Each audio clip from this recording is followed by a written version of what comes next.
राज्य साखर कारखाना प्रतिनिधी मंडळातर्फे आज पन्हाळा इथं मार्गदर्शन शिबिर आयोजित करण्यात आलं। या कार्यक्रमासाठी कोल्हापूर दौऱ्यावर आलेले राष्ट्रवादी काँग्रेस शरदचंद्र पवार पक्षाचे अध्यक्ष खासदार शरद पवार यांनी आज माध्यमांशी संवाद साधला। यावेळी बोलताना पवार यांनी आज महाराष्ट्रात ठिकठिकाणी अतिवृष्टीनं मोठं नुकसान झालंय, मात्र अद्यापही पिकांचे पंचनामे झाले नसल्याचं सांगितलं। शिवछत्रपतींच्या काळात दुष्काळ पडला, त्यानंतर शेतकऱ्यांकडे शेती करायला साधनं नव्हती।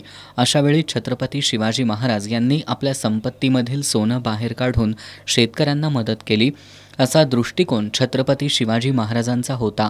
मात्र सध्या शेतकरी संकटात असूनही कसलीही मदत शेतकऱ्याला मिळत नाही, अशी खंत पवार यांनी व्यक्त केली।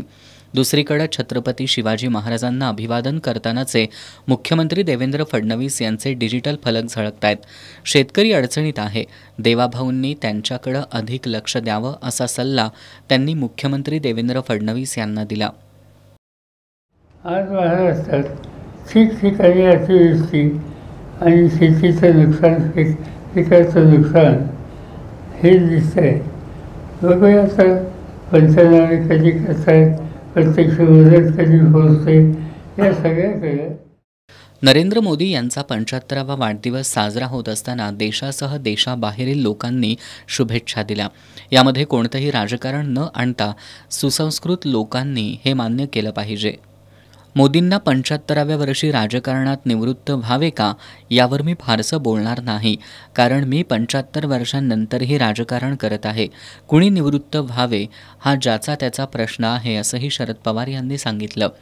ज्या पद्धतीनं लोकसभा आणि विधानसभेला महाविकास आघाडी म्हणून एकत्र लढलो, तसे आगामी स्थानिक स्वराज्य संस्थांच्या निवडणुकांमध्ये सगळीकडेच एकत्र लढणं शक्य नाही।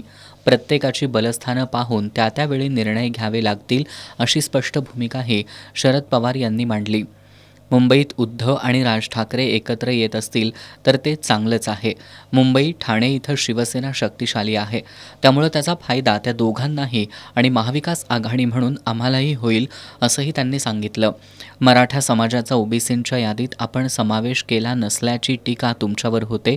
या प्रश्नावर पवार यांनी 1994मध्ये मंडल आयोगाच्या वेळी मराठा समाजाचा ओबीसीत समावेश करावा हा प्रश्न त्याकाळी उपस्थित झाला नसल्याचं त्यांनी सांगितलं।